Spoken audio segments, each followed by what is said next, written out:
अभी एक दो दिन पहले यहाँ पे गोपालगढ़ क्षेत्र में जो एक खनन कार्य के दौरान हादसा हो गया था, इस क्षेत्र का दौरा किया है। माइंस के अधिकारी साथ हैं, एसपी साहब साथ हैं। जिस तरह से माइनिंग का काम चल रहा है उसमें क्या सेफ्टी पैरामीटर्स हैं, किस तरीके का डिमार्केशन है, किस तरह ये आइडेंटिफाई किया जा सकता है कि कहाँ लीज एरिया है और कहाँ लीज एरिया ख़त्म हो गया है।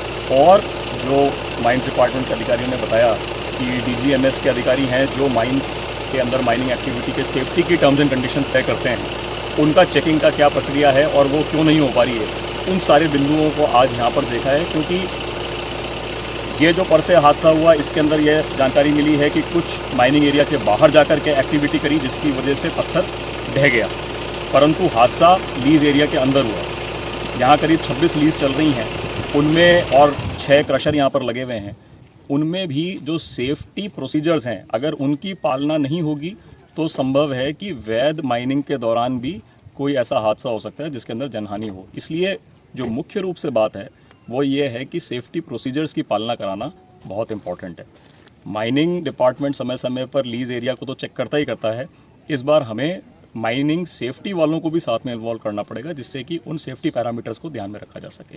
तो आज मौके की विजिट से काफ़ी सारा यहाँ की जो ज्योग्राफी है वो समझ में आई है और जॉइंटली प्रशासन के साथ हम इस चीज़ को हायर लेवल पर भी रेस करेंगे। क्या बताया गया है? जो लीज एरिया है 68/11 हादसा तो लीज एरिया के अंदर हुआ है, परंतु माइंस डिपार्टमेंट का कहना है कि उसके लिए कुछ ब्लास्टिंग एक्टिविटी लीज एरिया के बाहर हुई है।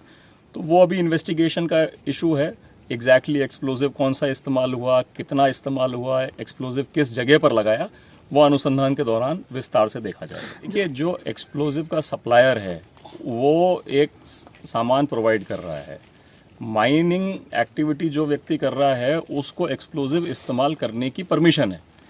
उसने परमिशन सेफ्टी के टर्म्स एंड कंडीशन के अनुसार उसका इस्तेमाल किया या उस टर्म्स एंड कंडीशन को वॉयलेट करके आवश्यकता से ज़्यादा या गलत स्थान पर उसका उपयोग किया। प्रश्न ये है, एक्सप्लोजिव का इस्तेमाल करना माइनिंग एक्टिविटी में इलीगल नहीं है, लेकिन कितना, कब, कहाँ इस्तेमाल करना है ये उनके डीजीएमएस के लेटर के अंदर लिखा हुआ है। तो इसलिए इसका इस्तेमाल उसके परिप्रेक्ष्य में देखना होगा। जिसके लिए माइंस के अधिकारियों से भी बात हुई है।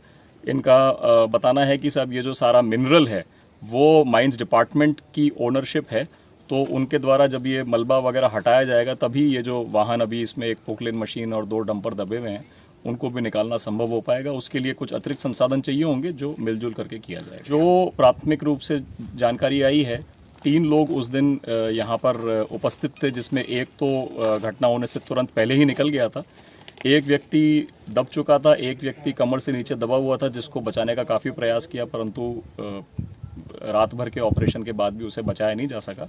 तो 2 व्यक्तियों की मृत्यु हुई है, तीसरा मौके से भाग गया। इन 3 के अलावा किसी और की उपस्थिति यहाँ पर नहीं बताई गई। देखिए, ये एक पर्टिकुलर केस है। इस घटना के संबंध में इस एक्टिविटी से रिलेटेड जिस भी व्यक्ति, चाहे छोटा हो चाहे बड़ा हो, कितना भी बड़ा नेटवर्क हो, उसकी जिम्मेदारी तय की जाएगी।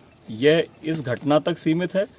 आज की विजिट का पर्पस ये था कि इस क्षेत्र की गतिविधियों को देख लिया जाए, समझ लिया जाए, जिससे कि सिस्टम की जो कमियां हैं उनको दूर किया जा सके और इस प्रकार के हादसे भविष्य में ना हो।